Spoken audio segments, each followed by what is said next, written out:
tulad lang nakaraan. Sorry okay. Hindi ko makontrol yung sarili ko eh. Nasa tapsilugan ako ngayon. Sorry. Sa tapsilugan ako ngayon. Ngayon, may nag-send sa akin na nag-upload si John Gutierrez ng video.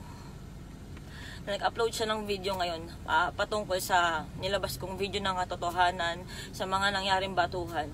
Name drop ako.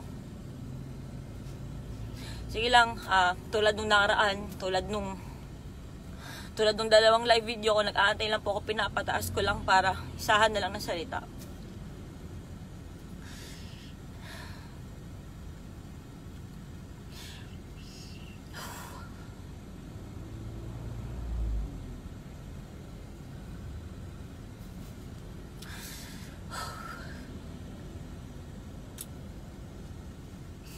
Naantay ko lang kasi kahit mag-10.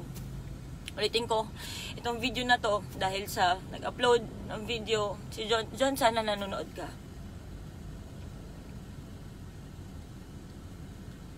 Kasi nakakapanghina eh.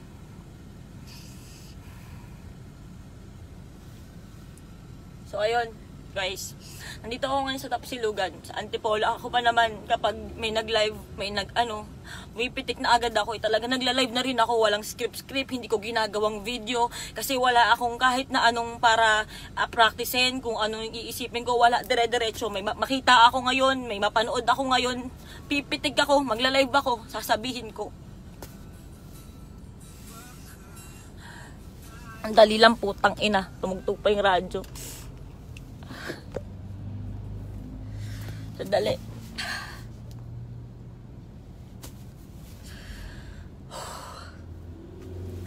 Kinakalma ko lang para makapagsalta ako. Hindi ako makaani. So ganito, nag-live ka, John, sana nanonood ka, nag-video ka, nag-upload ka ng video patungkol sa mga may mali akong nasabi o may hindi ako nakwento ng buo doon sa unang live ko na ang pangalan niya katotohanan. Tapos ayun lang, ang ginagawa mo, isang beses ko lang hindi ko nakikita yung mukha mo, pinakinggan ko lang ako sa phone. So, ang narinig ko lang yung mga bagay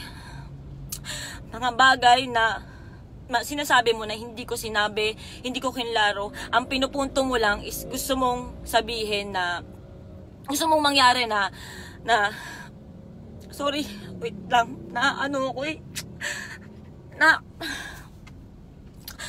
sobrang nanginginig ako kanina pa eh. Habang nakikinig ako, lang gigigil ako. So eto na. Sabi mo, nung time na nasa Oble tayo, sinong matinong babae ang gagawa na makikipag-inuman ka sa mga hindi mo nga kilala? May sinabi ba akong matino akong babae? Wala akong sinabi na matino akong babae. Sinabi ko nga doon kasi putang ina ka, Tony ka, tanga-tanga ka, malandi ka, naglalandi-landi ka. Naglandi ako, inaamin ko. Ewan ko kung bakit simula nung nag-live ako at nagsabi ako ng totoo, ng storya, natatandaan ko. Putang ina, wala kayo ibang sinabi sa akin kundi nagmamalinis ka. Kinuwento ko na nga na ang landi-landi ko, diba? Kinuwento ko. Sinabi ko yun. Diba? Lasing ako. Wala akong sinabi nag-pass out ako. Wala akong sinabing ganun. Ang sabi ko, ang naaalala ko, lango ako nun sa alak. Diba? Pinapasyat mo ako. Pinapasyat mo ako nun Tangina naman, John. Tapos, pinapasyat nyo ako nun. Ako naman, sige, diba si ganyan? Oo naman, aaminin ko naman. May gusto ko sa'yo nun, kaya nga tayo nag-snapchat na ganyan nung wala akong alam na may jowa ka pa diba? Kasi nagkagusto ko sa'yo, kasi ay, okay naman doon sa picture, ganyan. Ang kulit mo mag-reply, natutuwa ako, kasi stress din ako nun sa buhay. Nagkagusto ko sa'yo nun, may gusto ko. So eto na, diba, lapit ka ng lapit sa akin sa Obli. Tapos, ang sabi ko, nalango ako, hindi ko matandaan, basta alam ko tawa tayo ng tawa, tas nagising na ako. Na sinabi ko sa'yo na hinahawakan mo yung ano ko. Kahit naman siguro sinong babae, kapag nalasing ka, Tangina, nakatulog ka, sige, oo. Pero kahit sinong babae, pag ginawa ka yung pek-pek mo, putang ina, magigising ka. Diba? Putang ina naman, John. Tang ina. Ginawa mo yon. Ginawa mo yon. Pero kaya, hindi ako nag-react, hindi ako nagsalita. Kasi kiniwento sa akin ni Jay kung anong nangyari. Hindi ako nagsalita. Kasi mali ko nga eh. Pinabayaan ko yung sarili ko. Pinabayaan ko yung pagkababae ko. Nagpakalasing ako. Nagpakaputa-puta ako sa gilid eh. Diba? Wala akong malay. Ang dali kong malasing. Dalawa pa namang Hennessy, diba? Hindi kayo umiinom. Puro ako. At kinlaro ko yun sa live ko. Hindi ako nag-live para sobrang ilaglag ka na. Nag-live ako kasi gusto ko na magsabi ng totoo na wala na akong pake kung sino nang tamaan. Ang inaalaw mo, nagsasabi ako ng totoo! Alam mo!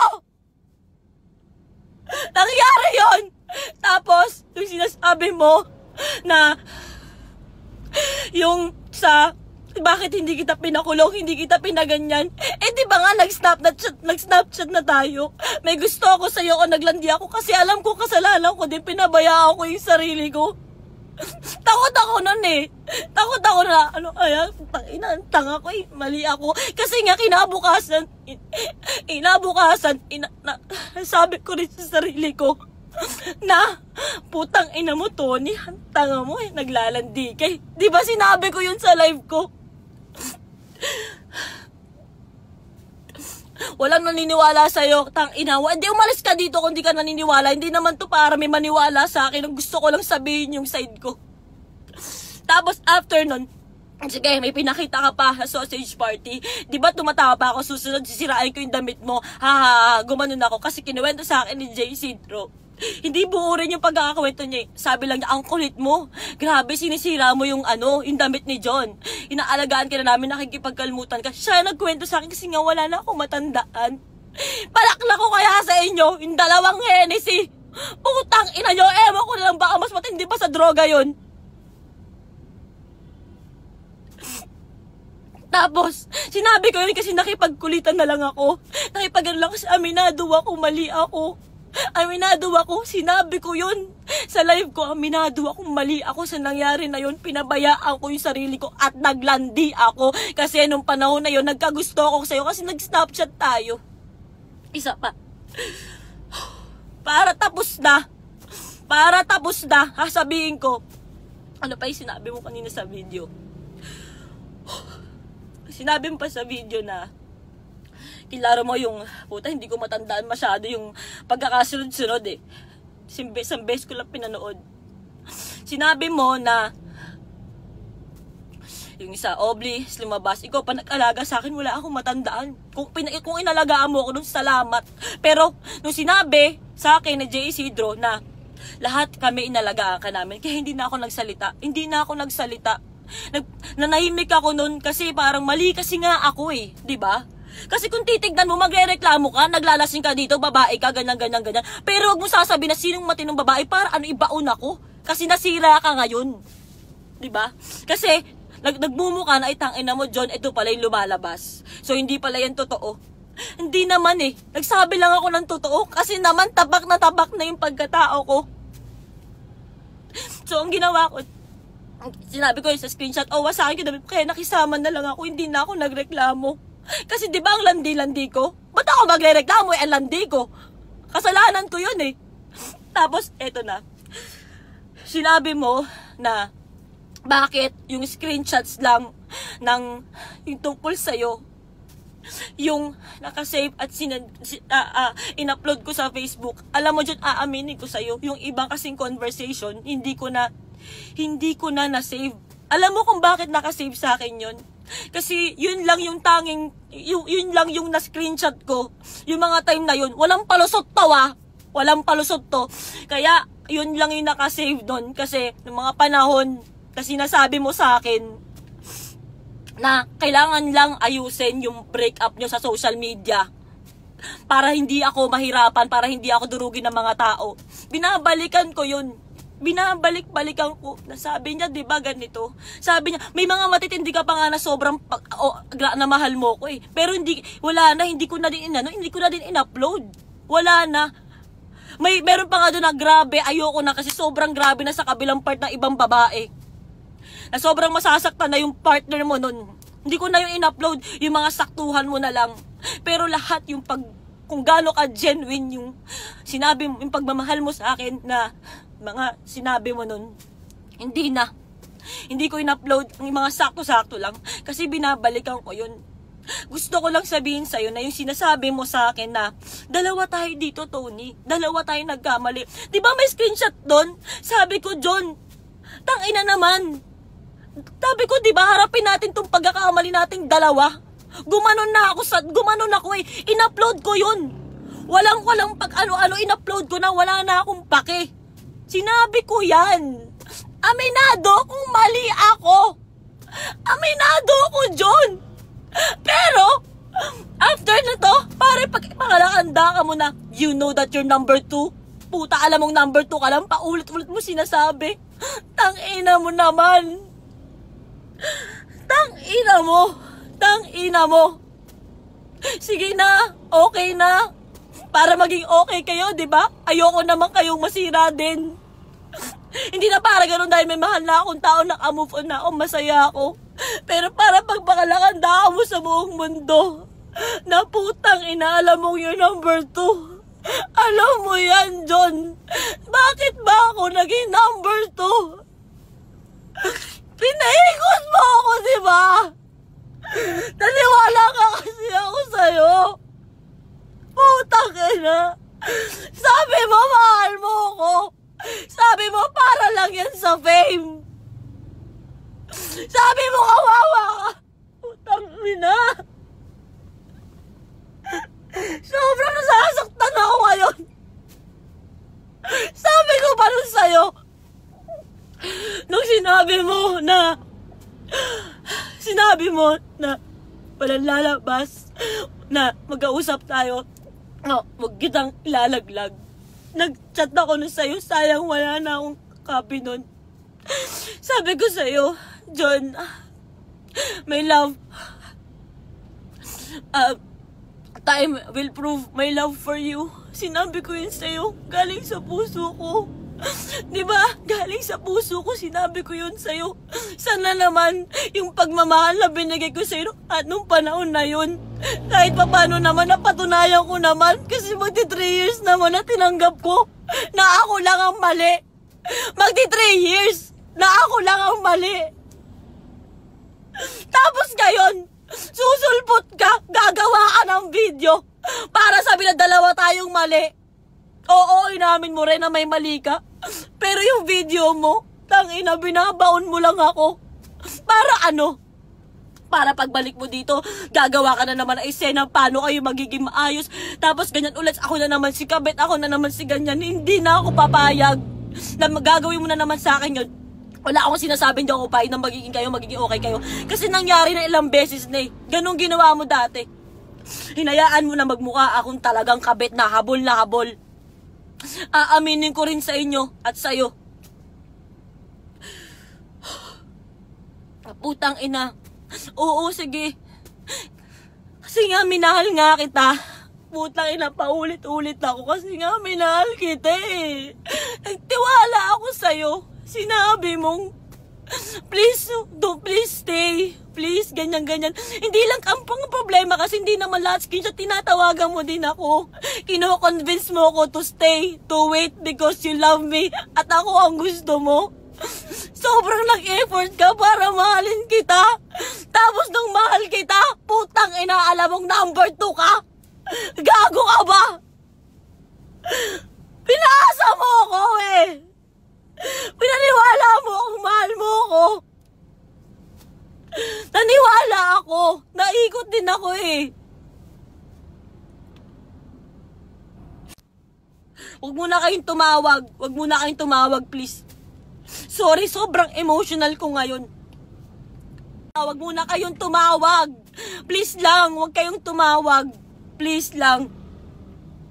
Saan manggagaling yung mga info ko? Sabi mo, bayad kayo. Isa sa example nun, na, di ba sinasabi nila, paano ka babayaran ng Facebook? Sabi mo sa akin nun. Kasi ganito yan, example. Punta kami ng may video kami na pupunta kami ng Tronix. Tingnan mo, magpapicture kami sa Tronix. Hindi kami para magpa-picture sa Tronix. May cellphone na may ganyan ng Jologs ha. Nagsalita ka ng ganun. Wag mo tong de-deny. Kahit lahat na nga, parang dine-deny mo na eh. Tapos, sabi ko, ganun ba? O, tas yung cute size, yung maliit, yung ganyan, yung sinabi sa'yo ng girlfriend mo nung time na yun na, tulad nun, ganyan. Kasi ano yun, sa Tronix. Bayad kami ng Tronix. Sinabi mo yan eh.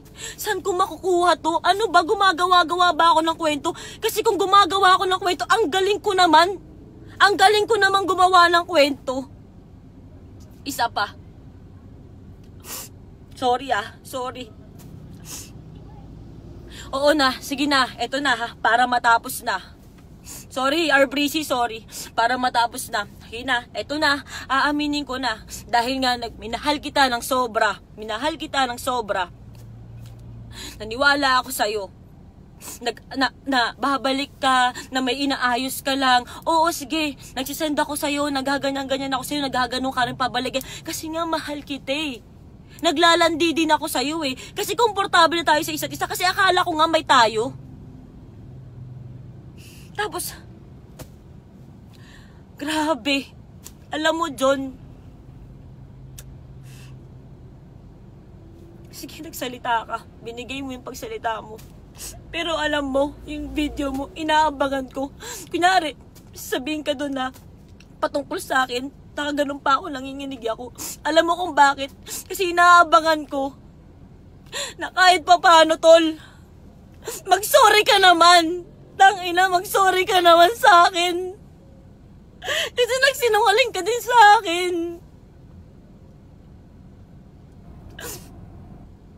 Pinahulog mo ako sa'yo, ikaw nag-effort. Kasi si Patola ako, silandi ako, inaamin ko nga ako, sige, naglandi nga ako. Mag-sorry ka naman, kahit pa paano sa akin.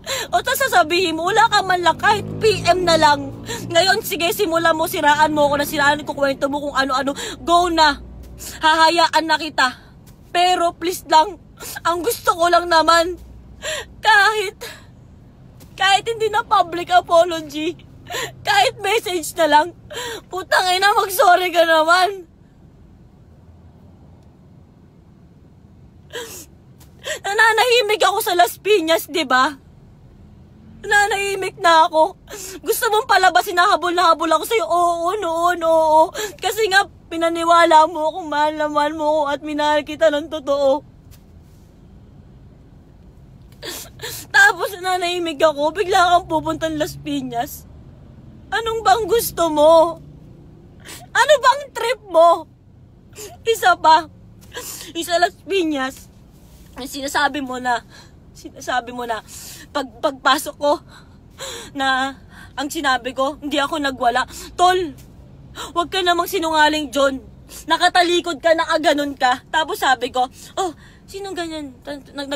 Titingin ako. Tapos sabi ko, paglingon mo, tangina mo naman, Mark. Tangina, Mark. Ano ginagawa? Gumanon ako. Tapos nung nagsalita ka ng konti, nakamusta ka naman, sabi ko, ang taba mo. Di ka, ang taba mo. Nagganon ako sa'yo. Sinabi ko yun sa'yo. Hindi yung pagpasok ko, sinabi ko na, ay, dyan ka. Tangina, nang ginagawa mo dito, ang taba mo, hindi. Lahat na gusto mo nang klaruhin eh. Gusto mong, pati ba na may sasakyan, inamin mo na nga na pumunta ka na sa akin kahit nananahimik ako eh. Kasi alam mo naman, lagi akong hindi magsasalita. Alam mong laging hindi ako magsasalita. Alam mong kahit ano nang sabihin nyo, kahit ano nang lumabas, alam mo na hindi ako magsasalita. Kasi napatunayan ko siya ng halos 3 taon. Ngayon, nag-live ako. Kasi nakita ko yun. Gusto ko lang klaruhin yung mga yun. Hindi ko na matandaan yung mga ibang sinabi mo. Pero alam mo, Brad, tang-ina, mag-sorry ka naman. Hanggang ngayon, wala kang bayag. Tang-ina mo. Sinaktan mo ako, niloko mo ako. Oo, inaamin ko na. Sige na po, okay na ba? Ako na po, number 2. Sige na, alam ko na number 2 ako. Wait lang. Yung sinabi mo na, giniclear mo sa akin na, Sinasabi mo sa akin na, 'di ba? Sabi mo pa nga nung napapanood ko kay dati, paano kaya pag paano kaya ano kayong feeling pag nagkaroon ng ganung kakulit na boyfriend? Oo, sinabi ko 'yun nung sa bahay ka na nakatira. Nung sa bahay ka na nakatira. Hindi ko rin sinabi na sa akin ka tumira.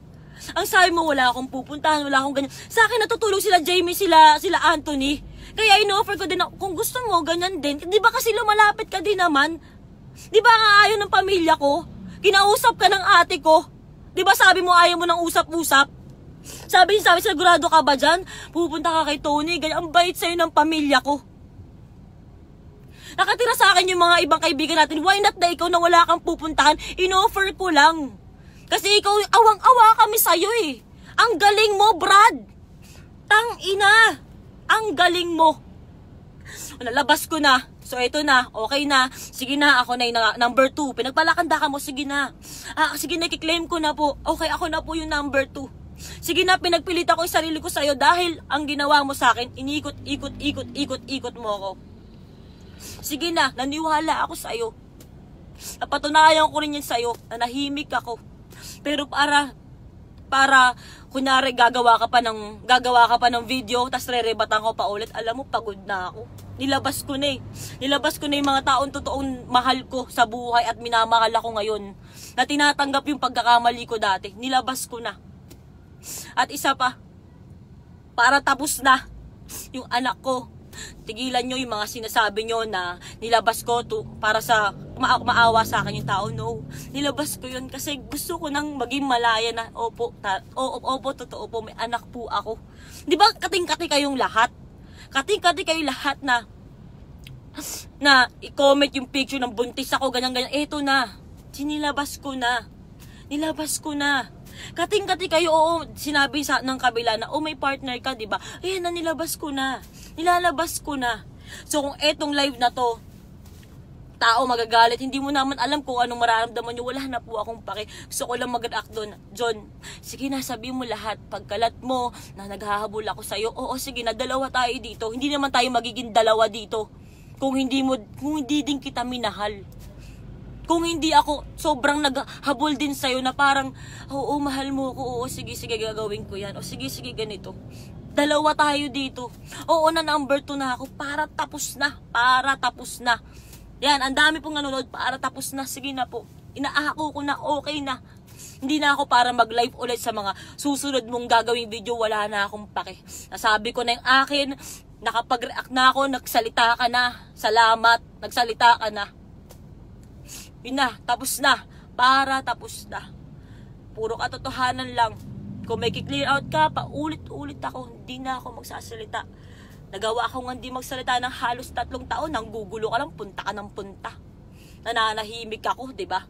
Tama na. Okay, so para tapos na. Salita na ako. Sorry, sobrang sumisigaw ako. Sobrang emotional ako. Text ngayon yung manager ko, sorry. Tsaka, para tapos na, last na for Anthony, alam mo yan, John. Pagtatanggol ko si Anthony, alam na yun. Alam mo rin yun. Lahat ng sinabi ni Anthony, totoo. Baka maglabas si Anthony mga screenshot, mapahiya ka. Tol, wag mong awayin yung tao, tinulungan ka ng tao. Napakabait na tao ni Anthony. Sobra. Again, para tapos na, wag si Anthony, tol, wag. Nananahimik yung tao, nagsalita na para sa akin. Para sa akin. Para sa lahat. Nagsalita na yung tao. Alam mo yan, hindi totoo na umalis ka sa akin. Ako nagsabi sa'yo na umuwi ka na, umalis ka na. Ako. So para tapos na, wala nang live kahit ano pang i-message. Kahit ano pa, siguro kung may mag-message sa akin or what, kung gagawa ko ng video ng kung ano-ano para ibaon ako lalo, okay na. Okay na ako ngayon. Sabi ko na yung side ko guys, after 3 years, tapos na. Tapos na. Yun lang, maraming salamat po. Pasensya na RBC, sorry.